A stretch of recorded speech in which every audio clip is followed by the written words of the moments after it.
Hey you guys, welcome back to my channel. If it's your first time here, then welcome. My name is Allie, and today we're gonna do a little bit of a fall vlog where I'm gonna bring you with me as we do all things cozy for the season of autumn. So I definitely wanna head out to the farmer's market. I wanna see what kind of seasonal items that they have there, and then I wanna head over to the pumpkin patch and grab a few things to cozy up my entryway for the season of fall/Halloween.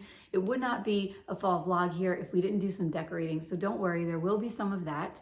And then I have a delicious recipe that I want to share with you. Hopefully I find some great ingredients at the farmer's market, and I think that I will. It's also a great time of year to do a little bit of shopping, so I'm gonna hit up some of the stores near the farmer's market and see if we can find a few things to bring home for this season. When we get home, I'll show you guys my haul, everything that I picked up from the farmer's market, the pumpkin patch. Again, we're gonna do a little bit of styling, probably some cooking here for some cozy comfort foods for fall. And I'll hopefully get out to the garden also to just harvest some end of season garden finds. So if you like videos like this, don't forget to hit that subscribe button, drop me a comment down below, leave me a thumbs up if you enjoy it. This is a pumpkin spice latte recipe. I've made this one before on my channel, and I'm gonna put the link to the recipe down below in the description box for you, along with anything else that I find today in my travels. But it is delicious. It's so simple to make. It's such a cozy drink. So I hope that you guys can make yourself a pumpkin spice latte and then get comfortable because we're gonna go shopping for fall. So the first thing that I want to show you is how I make the pumpkin spice latte. I make cashew milk using the almond cow. So this is a really great way to have clean, fresh, healthy milk. It's super easy to make. So I have some cashews inside that basket, and just to sweeten it up, I'm adding in 2 dates that I've just roughly chopped. And then you just place it inside the actual almond cow pitcher, and then you fill the pitcher with water. So there's a line in there that shows you how much to fill it toward. And then I like to add a little bit of vanilla extract and a little bit of sea salt. And then all you do is put the top on the almond cow, plug it in, press the button on top, and then it'll go through 3 quick cycles. And once it's done, you have this rich, creamy, delicious milk. Sometimes I'll purchase almond milk from the grocery store, but if I have the time, I love to make this milk because it really only takes 5 minutes and it lasts for about a week in the refrigerator. So I'm going to heat up about 1.5 cups of it to be the base of my pumpkin spice latte. And then I'm adding in a few tablespoons of pumpkin puree, a little bit of pumpkin spice, a little more vanilla extract, and that's it. I'm just going to whisk that up and let that simmer for a bit. And then while that's going, I like to, because I don't use espresso or coffee, I'll brew a little bit of my favorite tea, and then I'll just fill it about 1/4 of the way, just to give it a little bit of a different kind of flavor. And again, I'll link this recipe and everything that I use down below in the description box. It's such a ritual on a fall morning that's nice and cool, like this morning, to just make something special for yourself. Again, it takes about 5 minutes, and it's so seasonal and fresh. I like to add a little bit of honey to mine just to sweeten it up naturally without it being too sweet. And then that's it. Your pumpkin spice latte is ready. To go with that pumpkin spice latte this morning, to have a little breakfast before we head out, I'm going to be having a slice of this delicious pumpkin cream cheese bread. So I made this bread. It uses fresh, ripe bananas, pumpkin puree, a little bit of cream cheese, and then your usual fall spices. I made it with a gluten-free flour. Again, it just kind of makes it feel a little bit lighter, and this is really an excellent breakfast bread. So I made the loaf last night, and now I had it in the fridge all night, so I just went ahead and toasted it up. And while that's toasting, I'm just showing you again this creamy, delicious cashew milk that I made. I have this pitcher, and I'm just gonna store it in my fridge, and it'll last us all week.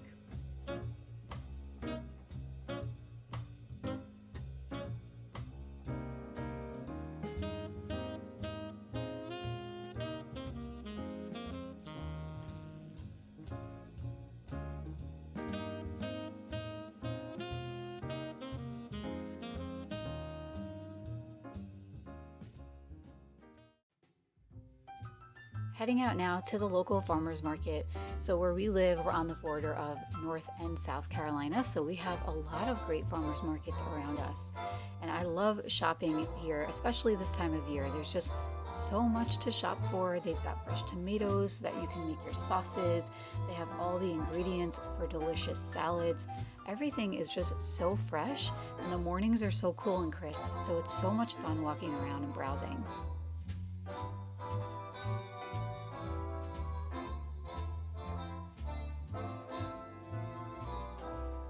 also love that you never really know what you'll find at the farmer's market because there are so many local vendors, so you're finding a lot of really high quality, unique items.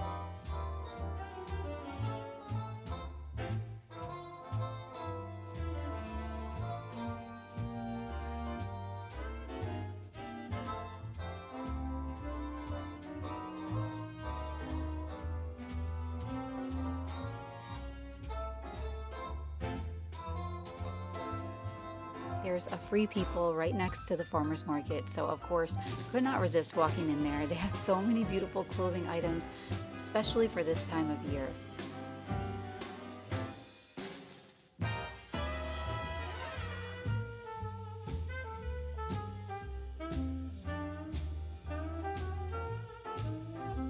I like shopping here on occasion because even though their items can be a bit pricey, I find that the quality again is really good. So when it comes to items that are staples like sweaters and handbags, certain pants or jeans, things that I know I'll get a lot of use out of, that's when I find it worth the splurge. These little moccasins, slippers, they're so adorable.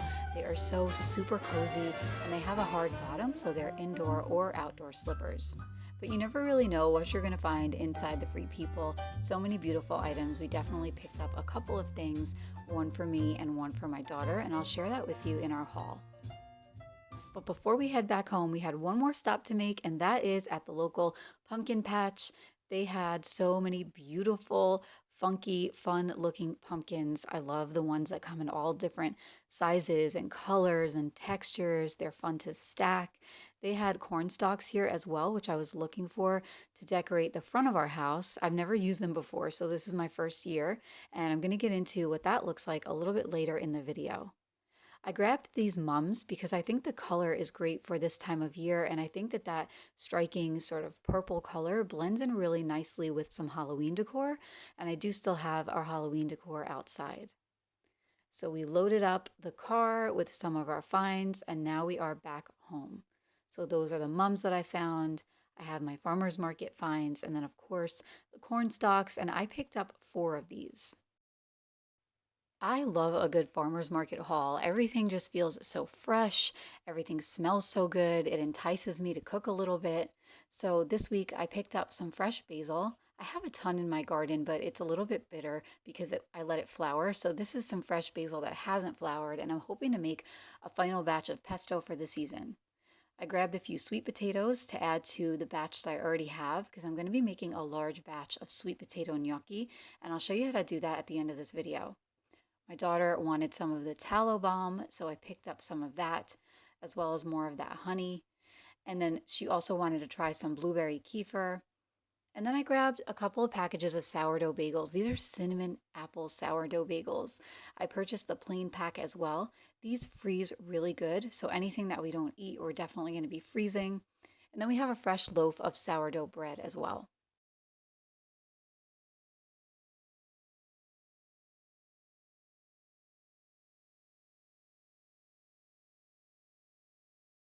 Okay, I wanted to show you real quick the bag that I found at Free People because I love it so much. I have been looking for a bag like this for so long, and look at it. It's beautiful. It's suede. It's the perfect shape. And I was looking for a fall bag, and you guys, this is the perfect fall bag. I'm so excited. I found one on Amazon initially, and I was gonna buy it. You could tell that it was really good quality. It was around 200 and something dollars. And I don't know, I just really couldn't justify the expense. So I found this one, which was only $98 at Free People. So being that it's Free People, the quality in Free People is usually very good. So I usually like to buy certain things. I'll invest there when I know I'm gonna get a lot of use out of them, such as like a nice sweater or a bag like this. I don't really follow the trends there because you don't really get a lot of use. But when it comes to a staple piece like this and at a price like that, you know the quality is gonna be really good. The straps themselves are not adjustable, but I don't mind that at all. I feel like this hangs at a really comfortable height for me. I also like that the straps are long enough that you can even wear this as a crossbody bag, and it's so cute, you guys. I absolutely love it. This is not a sponsor or anything like that. I really love Free People, and I'm super excited that I found this bag because it's the perfect bag for fall.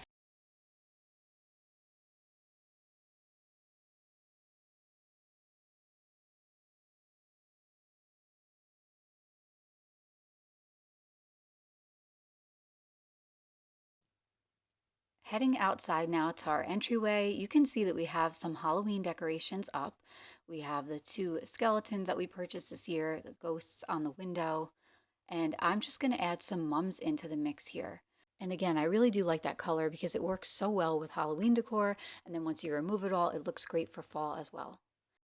So when I was making my DIY Halloween wreath, I'll link that video for you down below, by the way, a few pieces fell off of the wreath and the florals that I was working with. So I just took some floral wire and I bound them together, and then I just added a little bit of that black velvet ribbon.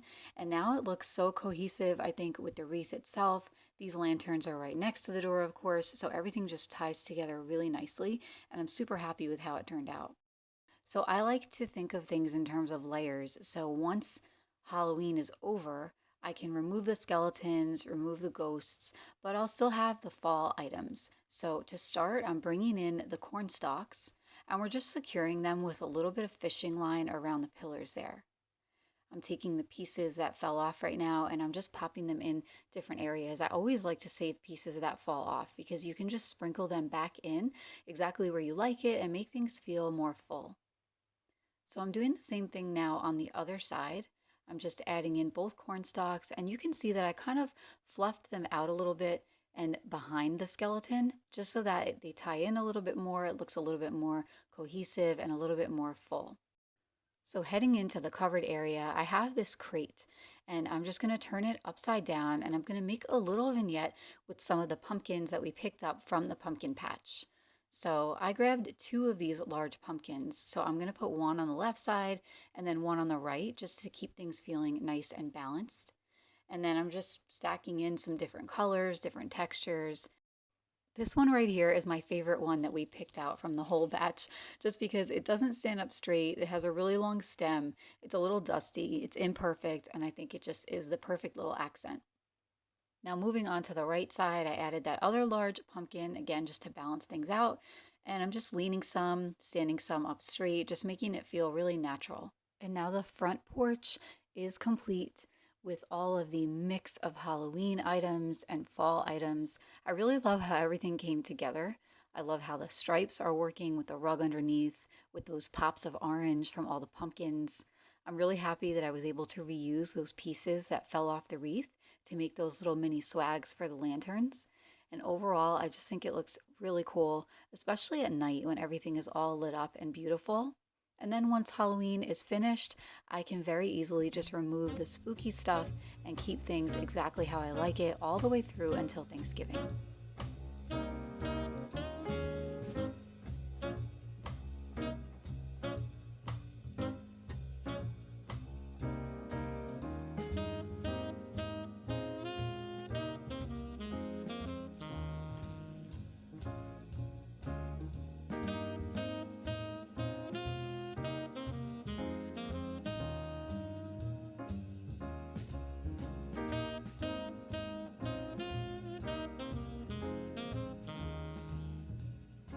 Heading out to the garden, this is basil. I cannot believe how much basil is still growing in my garden right now.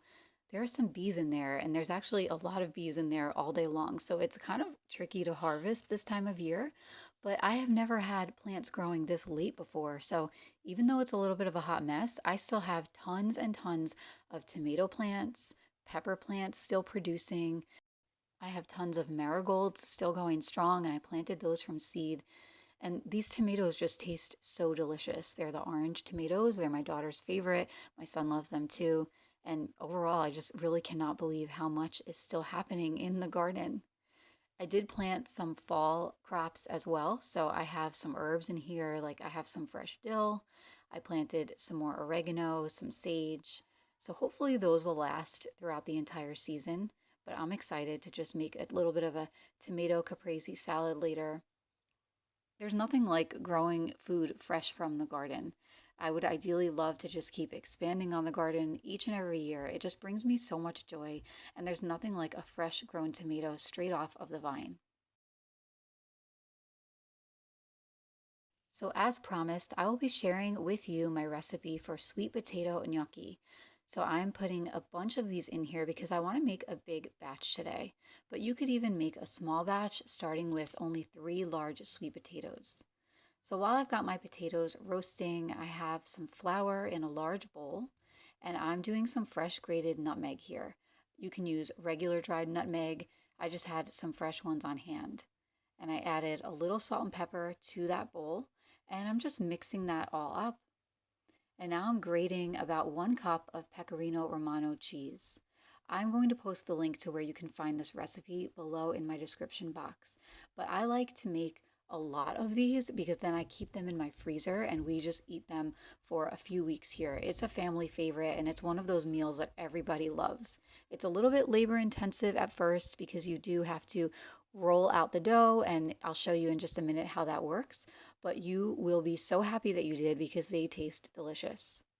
So I'm just slicing open the sweet potatoes and giving them a chance to cool. Again, you don't have to make as many as I just did. I just happen to have a lot, so I wanted to make a big batch while I had everything out. So I'm putting all the sweet potatoes right now into the blender. And then once I get them all in the blender, I'm just going to blend them up to form a nice smooth puree. If you need to add just a little bit of water, maybe like a tablespoon or two, you can do that. I like to first just see if I can get the sweet potatoes into a puree without adding any liquid, because the less liquid you add, it's going to help your dough once you start rolling it out.